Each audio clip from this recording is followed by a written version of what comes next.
إن الحمد لله نحمده ونستعينه ونستغفره ونعوذ بالله من شرور أنفسنا ومن سيئات أعمالنا من يهده الله فلا مضل له ومن يضلل فلا هادي له أشهد أن لا إله إلا الله وحده لا شريك له وأشهد أن محمدا عبده ورسوله قال الله تعالى في كتابه الكريم يا أيها الذين آمنوا اتقوا الله حق تقاته ولا تموتن إلا وأنتم مسلمون أما بعد أيها الإخوة أعزكم الله وإياكم. Yang pertama kali Rasulullah dakwahkan di awal-awal Islam selain tauhid, akhlak. Sebagaimana Abu Sufyan ditanya oleh Heraklius dan kisahnya disebutkan Imam Bukhari dalam sahihnya. Apa kata Heraklius kepada Abu Sufyan? Madza ya'muru hadan nabi? Apa yang diperintahkan oleh nabi ini? Kata Abu Sufyan, yaqul u'budullah wa la tusyriku bihi syai'a wa ya'muruna bis shalah was silah wal afafi was sidq. Nabi itu berkata, sembahlah Allah, jangan sekutukan Allah sedikit pun juga. Dan Nabi itu memerintahkan kami sholat, menyambung silaturahim, menjaga kehormatan, dan agar bersikap jujur. Lihat, Abu Sufyan di situ dikatakan Nabi itu mengatakan sembahlah Allah, jangan sekutukan. Kemudian Abu Sufyan apa? Nabi itu memerintahkan kami sholat, menyambung silaturahim, menjaga kehormatan diri, dan bersikap jujur, akhlak. Berarti ikhwatal Islam, di awal-awal Islam yang Rasulullah tekankan akhlak. Saya mau tanya sama antum, sebelum Nabi diutus menjadi Rasul, menjadi Nabi, beliau terkenal dengan apanya? Akhlak. Ya tidak? Ya. Beliau tidak terkenal dengan kekayaannya, tidak. Beliau terkenal sebagai Al-Amin, orang yang sangat amanah. Akhlaknya beliau luar biasa, ajib. Kalau begitu ya akhwal Islam, Masya Allah, betapa dahsyatnya pengaruh akhlak itu ya. Nabi Shallallahu Alaihi Wasallam menekankan masalah akhlak di zaman fitnah, di akhir zaman. Di akhir zaman yang dimana fitnah merajalela, ternyata Nabi menekankan masalah akhlak. Hadisnya mana? Hadis yang diriwayatkan Imam Muslim dalam sahihnya dan Imam Nasai dalam sunannya, dan hadis ini sahih, bahwasanya Rasulullah SAW bersabda, Inna hadhil ummah ju'ilat afiyatuha fi awwaliha wa satubtala akhiruha. Umat Islam ini dijadikan kebaikannya di generasi pertamanya, dan kelak generasi akhirnya akan ditimpa bala, fitnah. Beliau bersabda lagi, summa taji'ul fitan fayuraqiqu ba'duha ba'da. Kemudian nanti akan datang fitnah-fitnah, di mana fitnah setelahnya terasa lebih berat dibandingkan fitnah sebelumnya. Taji'ul fitnah fayaqulul mu'min hadhihi muhlikati thumma tankashif. Akan datang fitnah, seorang mukmin berkata, ini yang akan membinasakanku. Kemudian fitnah itu hilang. Thumma taji'ul fitnah, lalu datang lagi fitnah yang lain. Fayaqulul mu'min hadhihi wa hadhihi. Si mukmin berkata, ini yang akan membinasakanku. Lalu Rasul bersabda, memberikan solusi di zaman fitnah. Faman arada an yuzahzaha 'anil nar wa yudkhalal jannah falta'tihi maniyatuh wa huwa yu'minu billah wal yawmil akhir wal ya'ti ilan nas bima yuhibbu an yu'ta ilaih. Barang siapa yang mengharapkan Allah, siapa yang ingin diselamatkan dari surga dan dimasukkan ke surga dan diselamatkan dari api neraka, hendaklah kematian mendatanginya dalam keadaan ia beriman kepada Allah dan kehidupan akhirat, dan hendaklah ia mendatangi manusia sebagaimana ia suka untuk didatangi dengannya. Coba perhatikan Pak, ucapan Nabi tadi, siapa yang ingin dimasukkan ke surga, diselamatkan dari api neraka, apa kata Rasulullah? Hendaklah kematian itu mendatanginya dalam keadaan ia beriman kepada Allah dan kehidupan akhirat. Kemudian yang kedua apa? Hendaklah ia mendatangi manusia sebagaimana ia suka untuk didatangi dengannya. Apa maksudnya? Mendatangi manusia dengan apa yang ia suka untuk didatangi dengannya. Maksudnya akhlak. Antum suka tidak orang datang dalam keadaan senyum sama antum? Suka? Kalau antum suka, senyumlah kepada dia. Antum suka tidak kalau ada orang yang bertutur kata sopan santun sama kita? Suka? Maka kita pun juga harus datang dengan tutur kata yang sopan kepada dia. Apa yang kita suka untuk didatangi dengannya, maka datangilah manusia dengan hal seperti itu. Itu namanya akhlak. Ternyata lihat, di akhir zaman, di mana di akhir zaman banyak fitnah-fitnah yang melanda, ternyata yang Nabi tekankan kepada umatnya akhlak. Bagaimana kita berinteraksi dengan sesama manusia, bagaimana kita bergaul dengan sesama manusia. Subhanallah ya akhwat Islam, azakumullah wa iyyakum. Bukan saya tidak mengatakan saya yang paling baik akhlaknya, akan tetapi kita tentunya ya akhi berusaha semaksimal mungkin untuk berakhlak dengan akhlak Rasulullah SAW. Ini amalan yang sangat berat timbangannya di sisi Allah Subhanahu wa taala ya akhwat Islam, azakumullah wa iyyakum. Maka ya pembahasan ini kita akan fokuskan pada masalah akhlak. Karena Rasulullah tegas mengatakan bahwa ya akhlak itu adalah merupakan amalan yang paling berat di dalam timbangan. Maka kita ingin membahas bagaimana akhlak. Karena pembahasan akhlak ya sangat sebetulnya menyeluruh, Pak, menyeluruh. Syekh Muhammad bin Shalih Al-Utsaimin rahimahullah mengatakan al-akhlaqul karimah qisman. Akhlak yang baik itu ada dua macam. Akhlak ada dua macam, dilihat dari objeknya. Dilihat dari objeknya, akhlak ada dua macam. Apa itu? Yang pertama, akhlak kepada Allah. Akhlak kita kepada Allah gimana, Mas? Selama ini kita sudah berakhlak nggak sama Allah Subhanahu wa taala? Yang kedua, kata Syekh Utsaimin rahimahullah, yaitu akhlak kepada makhluk Allah. Berarti masuk padanya akhlak kepada Nabi, masuk padanya akhlak kepada orang tua, masuk padanya akhlak kepada para ulama, akhlak kepada para sahabat, akhlak kepada para umara, akhlak kepada tetangga, akhlak kepada kerabat keluarga, akhlak kepada sesama muslim. Masya Allah. Ikhwata Islam, azakumullah wa iyyakum. Jangan sampai akhi kita melecehkan masalah akhlak, akhi. Ada sebuah hadis yang disahihkan oleh Syekh Albani rahimahullah. Qila li Rasulillah sallallahu alaihi wasallam, inna fulanah, sesungguhnya fulanah ya tusalli bil lail. Ya Rasulullah, sesungguhnya si fulanah itu suka salat malam, wa taf'alul khair, banyak berbuat kebaikan, wa tasum, dia suka puasa sunnah, wa tasaddaq bi asya' katsirah, dan dia pun hai Rasulullah suka bersedekah dengan sedekah yang banyak hai Rasulullah, walakinnaha tu'ti jarataha bilisaniha, akan tetapi hai Rasulullah wanita ini menyakiti tetangganya dengan lisannya. Bagaimana hai Rasulullah status wanita ini? Apa kata Rasulullah? Laisa fiha khair, tidak ada kebaikannya wanita tersebut. Innaha min ahlin nar, sesungguhnya wanita tersebut penduduk api neraka. Masya Allah, Pak. Yang mengejutkan dalam hadis itu, Nabi mengatakan tidak ada kebaikannya wanita tersebut, padahal disebutkan tadi dia selalu sholat malam, dia selalu puasa sunnah, dia selalu bersedekah dengan perkara yang banyak, dia banyak berbuat kebaikan, tapi gara-gara lisannya nggak punya akhlak, menyakiti tetangganya. Apa kata Rasulullah? Tidak ada kebaikannya wanita itu, dia termasuk penduduk api neraka. Masya Allah, berat ternyata, Pak.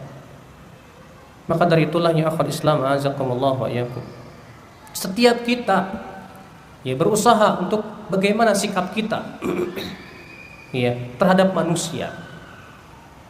Kalau antum ingin melihat dan ingin tahu bagaimana kita, lihat tetangga kita. Sebutkan dalam hadis bahwa Nabi Shallallahu Alaihi Wasallam bersabda kepada seorang laki-laki yang bertanya. Laki-laki itu berkata, ya Rasulullah, ausini, berikan saya wasiat, hai Rasulullah. Ya. Apa kata Rasulullah? Ahsin, berbuat ihsanlah. Apa kata orang ini? Hai Rasulullah, dari mana aku tahu? Min aina adri? Dari mana aku tahu? Annani qad ahsantu, bahwa aku telah berbuat ihsan. Dari mana aku tahu ya Rasulullah bahwa aku sudah menjadi orang yang baik? Dari mana aku tahu ya Rasulullah? Apa kata Rasulullah, Pak? Sal jiranaka. Tanya tetangga-tetanggamu. Kalau tetanggamu berkata kamu baik, kamu orang baik. Kalau tetanggamu berkata kamu bukan orang baik, maka kamu bukan orang baik. Masya Allah.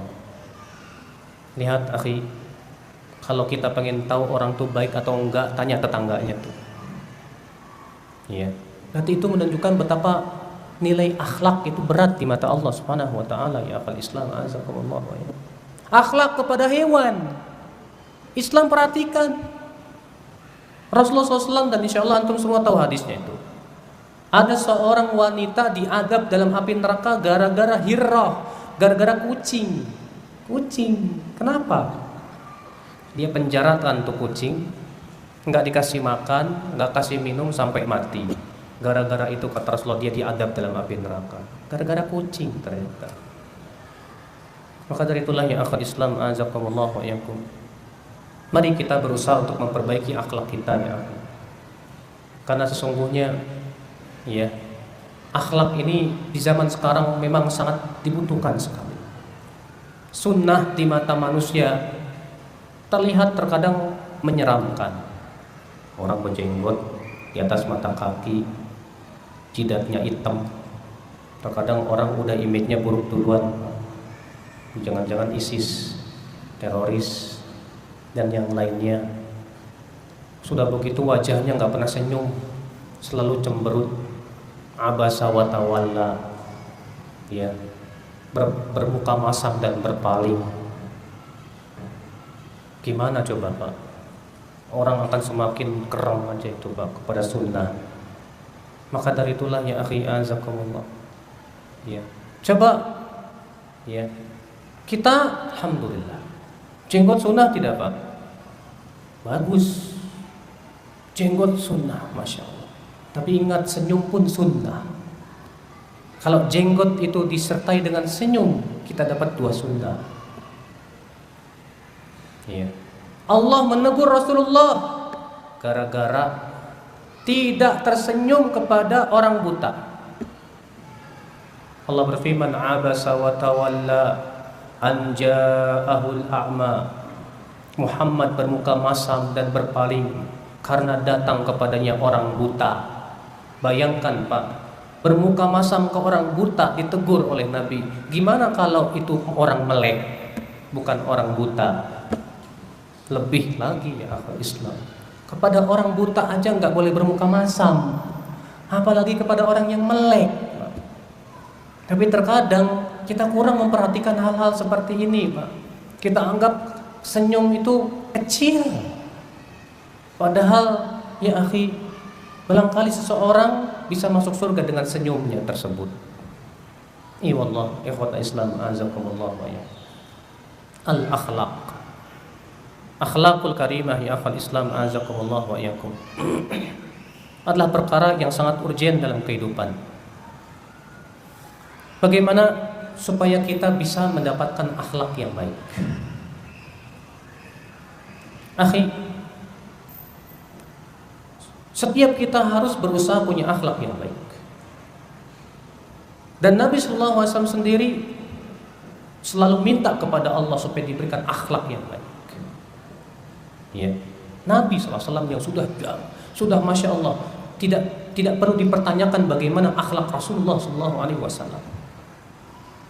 Rasulullah tidak perlu ditanya tentang akhlaknya. Allah sendiri yang memuji tentang akhlak Rasulullah. Allah berfirman, wa innaka la'ala khuluqin azim. Sesungguhnya engkau hai Muhammad berada di atas akhlak yang baik. Tapi ternyata Nabi selalu berdoa. Nabi berkata apa? Wahdini li ahsanil akhlaq. Ini anak-anak, nak, jangan lari-lari di sini, nak. Nabi Shallallahu Alaihi Wasallam bersabda, apa Nabi SAW berdoa? Wahdini li ahsanil akhlaq, la yahdi li ahsaniha illa ant. Wasrif anni sayyi'aha, la yasrifu anni sayyi'aha illa ant. Ya Allah, berikan aku hidayah kepada akhlak yang terbaik. Tidak ada yang bisa memberikan hidayah kepada akhlak yang terbaik kecuali Engkau, ya Allah. Dan palingkan aku dari akhlak yang tercela. Dan tidak ada yang bisa memalingkan dari akhlak yang tercela kecuali Engkau, ya Allah. Subhanallah. Pak, kurang apa sih Nabi dalam masalah akhlak, Pak? Tapi ternyata doanya Nabi yang Rasulullah sering minta diperbaiki akhlak. Minta diperbaiki apa? Akhlak. Apalagi kita yang mungkin akhlak kita ini masih sangat jauh dengan akhlak Rasulullah Sallallahu Alaihi Wasallam. Maka kita lebih layak lagi, Pak, untuk minta kepada Allah supaya Allah memperbaiki akhlak-akhlak kita. Ya. Bagaimana supaya kita berakhlak? Yang pertama, yaitu kita berusaha untuk menjadikan Rasulullah sebagai suri tauladan dalam kehidupan. Jadikan Rasulullah SAW sebagai uswah, tauladan kita. Bagaimana Rasulullah berakhlak? Coba baca hadis-hadis Nabi. Kalau Rasulullah lagi ngobrol dengan temannya, dengan seseorang, akhlaknya gimana? Masya Allah. Rasulullah SAW kalau ngobrol itu, Pak, disebutkan dalam hadis aqbala wi wajhi bi kullihi. Nabi kalau ngobrol sama orang itu menghadapkan seluruh wajahnya ke orang tersebut dan wajahnya berseri-seri. Orang yang melihatnya aja langsung senang. Sementara kita terkadang ngobrolnya sambil atau cuek dan yang lainnya. Jauh sekali dengan akhlak Rasulullah SAW. Ya. Jadikan Rasulullah uswah hasanah. Bagaimana Rasulullah sebagai seorang suami? Bagaimana Rasulullah sebagai seorang suami? Akhlak beliau sebagai seorang suami ajib, luar biasa. Aisyah mengatakan ketika ditanya, apa sih yang Rasulullah lakukan di rumahnya? Kata Aisyah, kana fi mihnati ahli. Dia mengerjakan pekerjaan istrinya. Masya Allah. Rasulullah, Nabi yang mulia, pemimpin, seorang manusia yang sangat luar biasa. Ternyata di rumahnya mengerjakan pekerjaan rumah tangga. Kana fi mihnati ahli. Masya Allah. Syekh Albani, beliau yang sangat luar biasa di dalam mempraktikkan hadis ini. Yang cerita istrinya sendiri. Kata istrinya, suamiku ini Syekh Albani rahimahullah selalu membantu istrinya di rumahnya. Sampai-sampai aku sebagai seorang istri saja malu sama dia. Dia yang ngepel, dia yang masak, dia yang nyuci piring. Sampai kata istrinya, sampai-sampai aku malu sama dia. Syekh Albani rahimahullah, ya, mempraktikkan akhlak Rasulullah SAW. Nah, terkadang akhlak seperti ini jarang pada diri-diri kita, Pak. Ya, jarang suami yang mau ngepel, jarang suami yang mau cuci piring, jarang suami yang mau, masya Allah, ya, mengerjakan pekerjaan-pekerjaan istrinya. Maka ya akhi azakumullah, coba jadikan Rasulullah sebagai uswatun hasanah kita, suri tauladan. Insyaallah kalau kita menjadikan Rasulullah sebagai suri tauladan, yakin Pak, akhlak kita bakalan jadi baik. Dan kita tidak mungkin menjadikan Rasulullah sebagai suri tauladan kecuali dengan mempelajari hadis-hadis Rasulullah Sallallahu Alaihi Wasallam. Baca kitab Sahih Bukhari, Muslim, Abu Daud, Tirmidzi, Nasai dan yang lainnya. Bagaimana sih akhlak Rasulullah SAW terhadap Allah? Bagaimana sih akhlak Rasulullah SAW terhadap musuh-musuh Allah? Bagaimana sih akhlak Rasulullah SAW terhadap tetangga, terhadap para sahabat dan yang lainnya? Masya Allah. Kalau kita belajar membaca hadis-hadis Rasul, disitulah akhlak Rasulullah SAW. Nah ini Bapak sekalian. Yang kedua, agar kita punya akhlak yang baik, akhlak Islam azakumullah wa iyyakum, yaitu kita selalu berintrospeksi diri.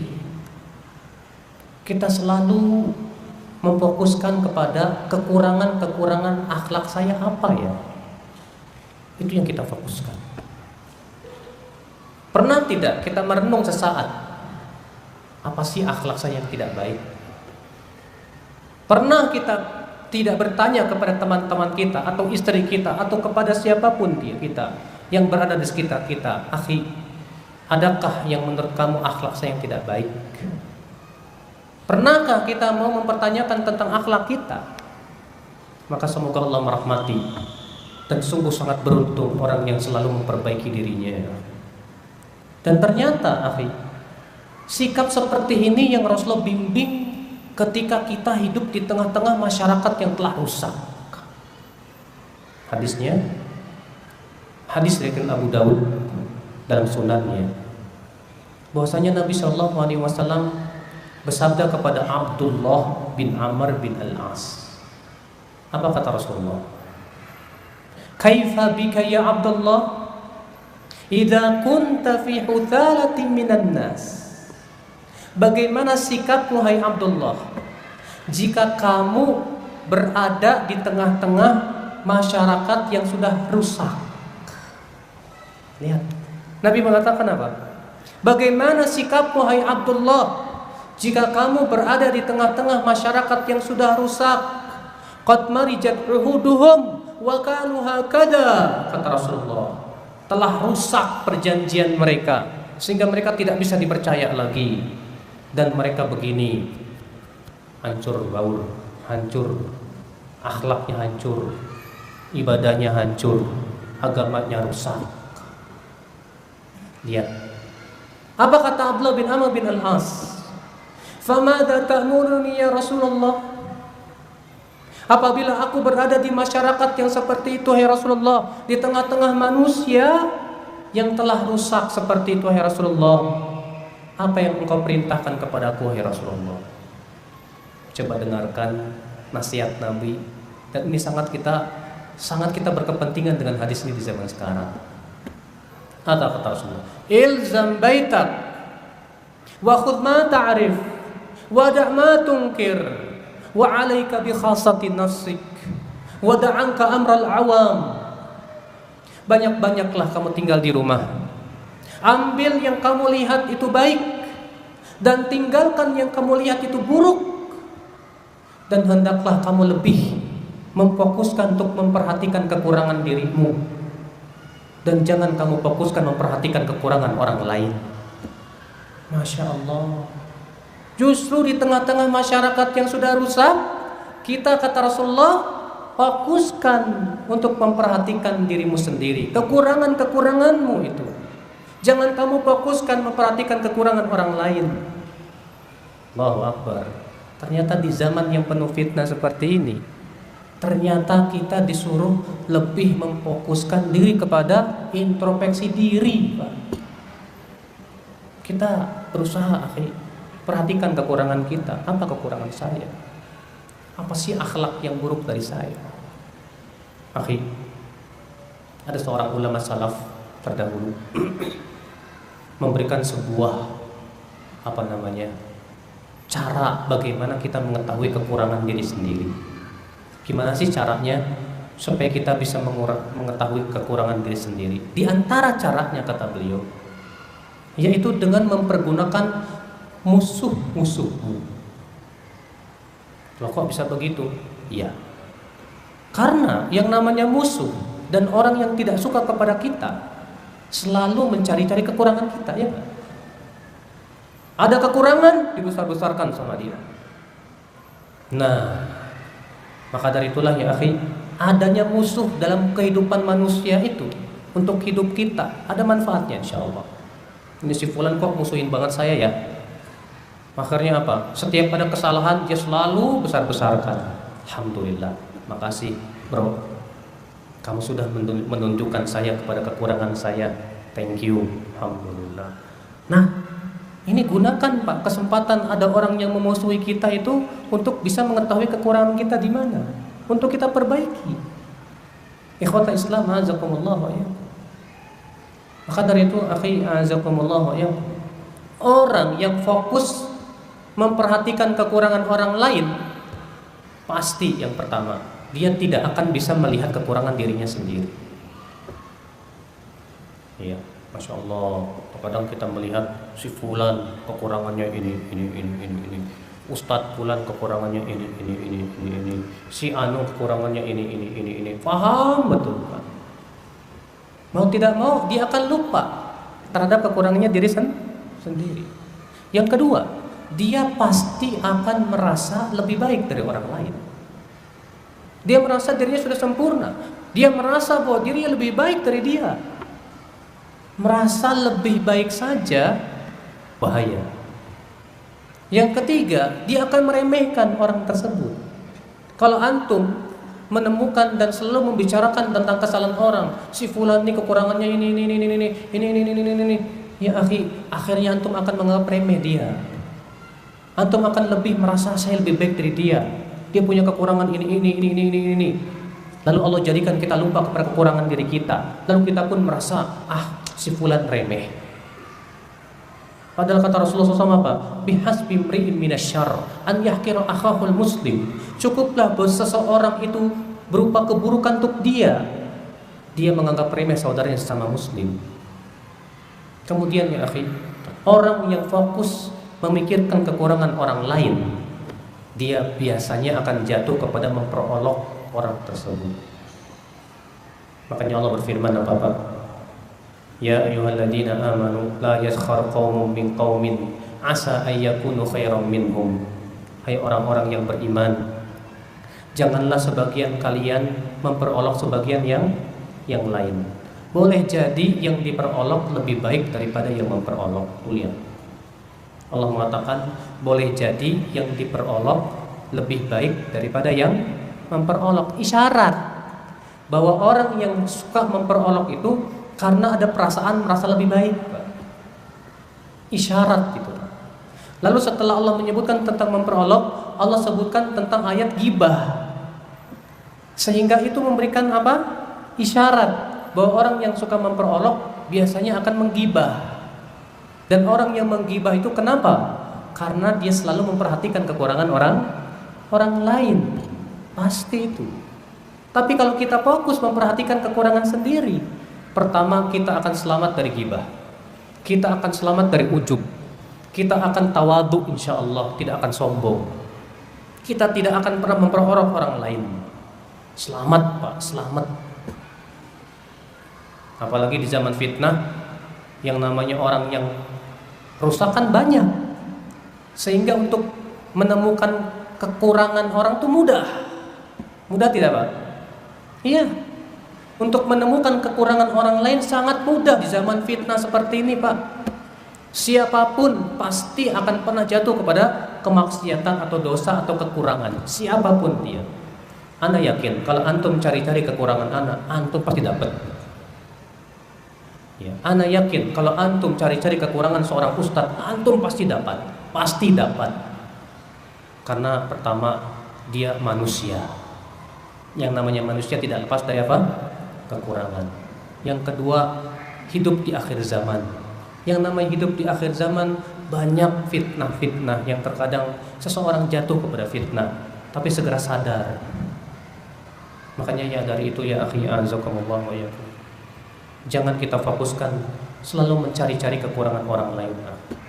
Fokuskan, carilah kekurangan diri sendiri. Insya Allah dengan seperti itu kita punya akhlak yang baik biidznillah. Selalu kita fokus dengan kekurangan diri sendiri. Yang ketiga, akhi, supaya kita punya akhlak yang baik, Apa itu?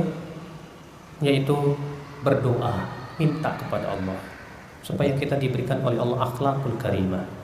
Doanya tadi, ya. Adapun hadis yang tersebar di masyarakat itu doa bercermin. Allahumma kama hassanta khalqi fahassin khuluqi. Itu hadisnya dhaif. Ya. Ya Allah, sebagaimana Engkau memperbagus tubuh saya, baguskan akhlak saya. Ini di masyarakat terkenal nih, doa bercermin. Namun hadis ini didhaifkan oleh banyak ulama. Ya. Ada hadis yang lain yang sahih yang sudah saya sebutkan tadi. Nabi minta supaya diperbaiki akhlak. Ya, Nabi mengatakan wahdini li ahsanil akhlaq la yahdi li ahsaniha illa anta wasrif anni sayyi'aha la yasrifu anni sayyi'aha illa anta. Ya Allah, berikan aku hidayah kepada akhlak yang baik. Tidak ada yang bisa memberikan hidayah kepada akhlak yang baik kecuali Engkau. Dan palingkan aku dari akhlak yang buruk. Tidak ada yang bisa memalingkan dari akhlak yang buruk kecuali apa? Kecuali Engkau. Nah, itu doanya. Siapa yang hafal? Ada yang hafal nggak? Ya? Doa minta akhlak yang baik tadi. Allahumma hdini bi ahsanil. Ya Allah, berikan aku hidayah kepada akhlak yang baik. Tidak ada yang bisa memberikan hidayah kepada akhlak yang baik kecuali Engkau. Wasrif anni sayyi'aha, dan palingkan dariku akhlak yang tercela. Tidak ada yang bisa memalingkannya dariku akhlak yang tercela kecuali Engkau, ya Allah. Banyak-banyak minta itu, Pak.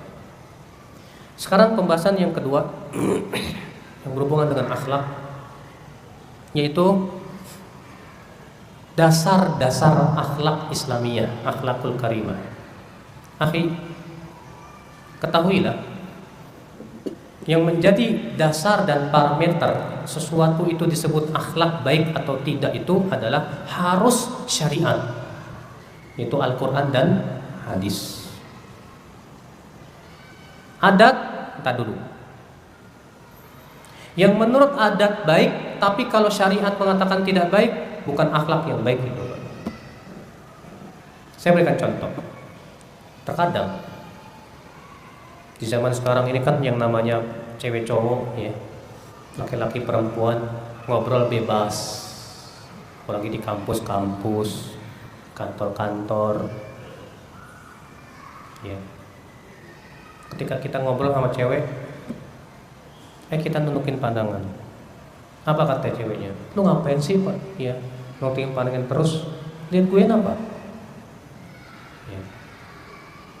Gak akhlak tahu. Kalau ngobrol tuh lihat tuh sini, jangan nunduk ke bawah. Kamu tuh nggak punya akhlak. Nah, kan? Jadi akhirnya Pak, kita yang nggak disebut nggak punya akhlak, kita katakan, aduh Bu, ya, masa Ibu senang saya pelototin? Kan Allah memerintahkan, katakan kepada kaum mukminin, hendaklah mereka menundukkan pandangan-pandangan mereka. Maka apa? Ya, yang menurut adat istiadat nggak bagus, tapi menurut syariat bagus, itu akhlak bagus. Contoh lain, di masyarakat kita, yang namanya adat cium tangan kan bagus kan Pak? Tapi terkadang kita cium tangan kepada wanita yang bukan mahram kita. Contohnya apa? Istri paman. Istri paman kan bukan mahram. Istri kakak kan bukan mahram kita.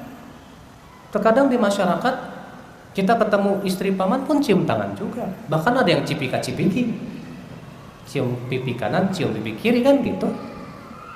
Bahkan itu dianggap lumrah, bahkan dianggap itu akhlak yang baik.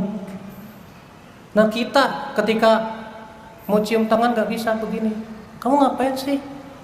Ya, ini kan bibi kamu. Iya sih, dia kan istrinya paman saya. Ya kan dia bibi kamu, betul. Tapi kan dia bukan mahram saya, gimana ya? Jadi akhirnya kita ketika mau melaksanakan syariat dianggap tidak punya apa? Akhlak. Padahal ya akhi azakumullah, patokan akhlak itu yang pertama apa? Syariat. Itu yang jadi patokan tuh syariat. Adat bisa dipakai kalau tidak bertabrakan dengan apa? syariat. Ya. Maka yang menurut adat baik, kita harus lihat baiknya menurut syariat. Kalau menurut syariat baik, nggak masalah, ambil.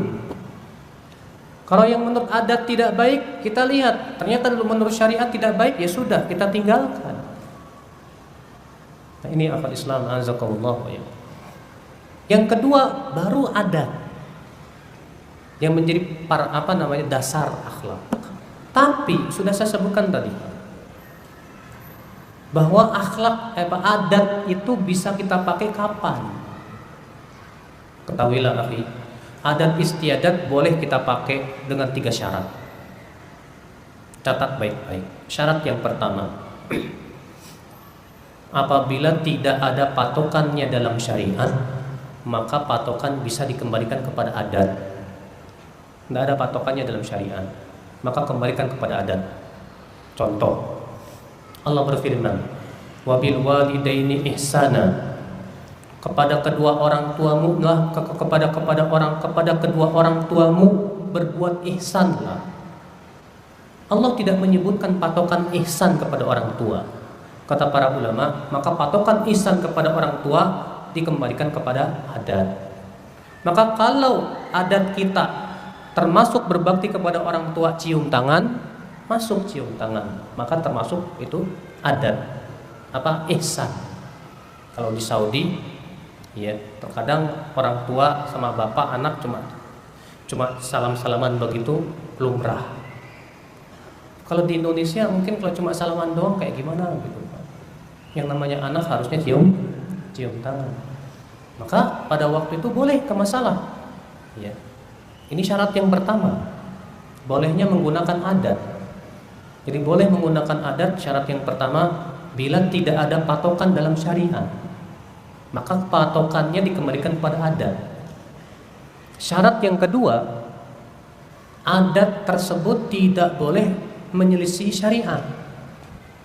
Kalau adat itu menyelisih syariat, misalnya karena adat itu mengandung kesyirikan, atau misalnya mengandung penghinaan diri kepada selain Allah, atau sebagainya, maka pada waktu itu adat tidak boleh digunakan. Tidak boleh. Yang ketiga, adat itu sifatnya menyeluruh, ya, muttorid. Artinya adat itu tidak hanya berlaku pada satu kalangan tanpa kalangan yang lain. Kalau ternyata kebiasaan kami kalau untuk kalangan menengah ke atas begini, kalau menengah ke bawah begini, itu nggak bisa dipakai. Karena adat itu harus bersifat muttorid, secara umum berlaku. Ya, paham. Nah, ini akal Islam, azakumullah wa iyyakum. Jadi ini dasar akhlak. Ikhwatul Islam, azakumullah wa iyyakum. Kemudian, akhi, azakumullah wa iyyakum, bagaimana kita, ya akal Islam, azakumullah wa iyyakum, kunci sukses agar kita bisa berakhlakul karimah? Syekh Mustafa Al-Adawi, beliau mengatakan di dalam kitab beliau tentang al-akhlak, ada beberapa kunci sukses, ya, untuk bisa kita berakhlakul karimah. Kunci sukses itu adalah yang pertama, ya, ikhlas. Ikhlaskan akhlak. Ketika kita berakhlak itu ikhlas mengharapkan wajah Allah Subhanahu wa taala semata. Akhi, ketika antum tersenyum sama orang, yang antum harapkan apa? Ketika antum tersenyum sama orang, yang antum harapkan apa? Pahala. Bagaimana ketika antum senyum sama orang, tahu-tahu dia nggak senyum sama antum? Kira-kira antum dongkol nggak, Mas? Kita senyum, assalamualaikum, salam. Kurang ajar nih orang. Udah capek-capek senyum, nggak senyum. Gimana ini? Kalau antum dongkol, berarti antum nggak ikhlas. Iya. Antum marah-marah, ngambek dan yang lainnya. Loh, antum sudah senyum dapat pahala, udah alhamdulillah. Ikhlas aja lah. Besok-besok saya ketemu nggak mau senyum lagi lah sama dia. Jangan begitu, tetap senyum. Kenapa? Karena senyum kan mengharapkan wajah Allah, nggak mengharapkan siapa-siapa. kecuali senyumnya sama akhwat. Walaupun mengharapkan wajah Allah tetap salah, Pak. Ya. Assalamualaikum, Neng. Saya mah ikhlas loh. Iya, ikhlas. Tapi fitnah itu. Kecuali sama emak-emak kali, ya. Atau yang memang kita tidak khawatir akan timbul fitnah, ya nggak masalah. Ya. Ikhwata Islam, azakumullah wa iyyakum. Maka dari itu kunci sukses untuk berakhlak kata beliau yang pertama apa? Ikhlas. Antum berbuat baik kepada istri, harapannya apa? Istri berbuat baik kepada suami dan berakhlak yang baik kepada suami, harapannya apa? Mengharapkan ridho Allah. Alhamdulillah. Bagaimana kalau suatu ketika suami bersikap tidak baik kepada kamu, hai istri, padahal kamu sudah berbuat baik kepada suami. Suatu ketika dia tidak berbuat baik, apakah sikap kamu akan berkurang atau berubah? Kalau berkurang berarti kurang ikhlas. Karena tanda ikhlas itu tidak berkurang dengan perubahan sikap dia kepada kita. Tetap kita bersikap baik kepada dia. Maka terkadang kita karena kurang ikhlas, ya akal Islam, azakumullah wa ya. Iya. Ketika kita berbuat baik kepada istri, suatu ketika istri kita lalai gimana gitu, mulai kita berkurang, tidak berbuat baik lagi sama dia. Maka ini kurang bagus. Kecuali kalau memang istri melakukan nusyuz. Kalau istri melakukan nusyuz, maka ada hukumnya tentunya. Ikhwan Islam, azakumullah wa ya. Maka ini akhi, jadi kita berakhlak itu harus mengharapkan wajah Allah. Dalilnya firman Allah. Allah berfirman, "Innama nut'imukum liwajhillah, la nuridu minkum jazaa'an wala syukura." Dalam surat Al-Insan. Sesungguhnya kami memberi kamu makan karena mengharapkan wajah Allah saja. Kami tidak mengharapkan sedikit pun jazaa, balasan, wala syukura, tidak pula terima kasih. Masya Allah. Lihat Allah mensifati di situ. Kami memberikan kamu makan karena Allah. Kami tidak mengharapkan balasan dan tidak pula terima kasih. Masya Allah. Ini ikhlas namanya, Pak. Sekarang Bapak pernah nggak Pak ngasih duit sama fakir miskin, terus Bapak bilang doain saya ya? Kalau Bapak bilang begitu berarti Bapak ngarepin balasan. Kata Syekhul Islam Taimiyah, siapa yang berinfak kepada anak yatim karena mengharapkan doa mereka, berarti dia sudah mengharapkan balasan dan tidak masuk dalam ayat tadi. Sementara ayat itu mengatakan kami memberikan makan karena Allah, tidak mengharapkan balasan apapun. Doa pun tidak mengharapkan. Wala syukura, tidak pula terima kasih. Ucapan terima kasih pun kita nggak harapkan. Kamu mau terima kasih nggak terima kasih, saya nggak butuh itu. Kamu mau balas nggak balas, saya nggak butuh itu. Saya hanya mengharapkan wajah Allah saja, tidak mengharapkan apapun dari kamu. Masya Allah, ini orang ikhlas. Ya. Demikian pula kita berbuat baik kepada istri, jangan mengharapkan balasan dari istri, jangan mengharapkan apa? Ucapan terima kasih dari istri. Walaupun tetap orang yang diberikan kepadanya kebaikan diperintahkan oleh Rasulullah untuk berterima kasih. Kata Rasulullah SAW apa? Man lam yashkurin nas lam yashkurillah. Siapa yang belum berterima kasih kepada manusia, dia belum berterima kasih kepada Allah. Orang yang berbuat kebaikan jangan mengharapkan terima kasih. Orang yang diberikan kebaikan berusahalah berterima kasih. Indahnya Islam. Islam itu indah sekali ya, Islam azakumullah ya. Jadi ini Pak, ikhlas. Ya. Orang yang ikhlas akan terlihat dia Pak. Dia tidak mengharapkan pujian manusia. Dia tidak mengharapkan penghormatan manusia. Orang mau menghormati dirinya enggak, menghormati dirinya bodo amat. Itu berarti tanda orang ini ikhlas. Subhanallah. Kita terkadang merasa tersinggung ketika ada orang yang mengingatkan kesalahan kita. Berarti itu tandanya kita kurang ikhlas. Ustaz, maaf. Tadi Ustaz bilang begini, setahu saya ayatnya salah atau hadisnya salah, atau setahu saya itu pendapat yang begini. Tersinggung. Hati hatinya panas. Ini tanda nggak ikhlas, Pak. Makanya Imam Ad-Dhahabi, ya, Imam Ad-Dhahabi pernah mengomentari perkataan Ibrahim bin Adham. Apa kata Ibrahim bin Adham? Ma'arafallah man ahabba syuhrah. Belum mengenal Allah orang yang masih cinta ketenaran. Kemudian Imam Ad-Dhahabi memberikan komentar. Apa kata Imam Ad-Dhahabi? Alamatul mukhlis, tanda orang ikhlas yang terkadang jatuh kepada sikap cinta kepada ketenaran. Annahu idza iba ala fi'lihi lam yusir wa lam yuharrir. Bahwa kalau dia diingatkan kesalahannya, dia tidak ngeyel dan dia tidak panas hatinya. Masya Allah. Pernah nggak Pak ketika kita diingetin panas hati kita, Pak? Kalau kita diingetin sama orang malah panas hati kita, itu tandanya kita nggak ikhlas, kurang ikhlas. Itu tandanya kita masih mengharapkan pujian orang, penghormatan orang. Itu dia yang akhi. Sulit, akhi, azakumullah. Nah ini, nanti yang pertama ini apa-apa? Kuncinya apa? Ikhlas. Yang kedua kata Syekh Muhammad bin Syekh Mustafa Al-Adawi. Syekh Mustafa Al-Adawi apa Syekh siapa ya? Penulis kitab Al-Akhlaq itu, yang orang Mesir yang ahli hadis itu. Ya. Kata beliau yang kedua yaitu qiraatu sunani Rasulillah SAW, membaca hadis-hadis Rasulullah SAW. Baca hadis-hadis Rasul. Tadi sudah kita sebutkan tadi di awal. Ya. Kenapa? Karena kita tidak akan pernah mendapatkan akhlak Rasulullah kecuali dalam hadis-hadis. Ya, ambil kitab Syama'il Muhammadiyah yang ditulis oleh Al-Imam At-Tirmidzi. Itu isinya tentang akhlak, tentang sifat fisik dan akhlak Rasulullah SAW.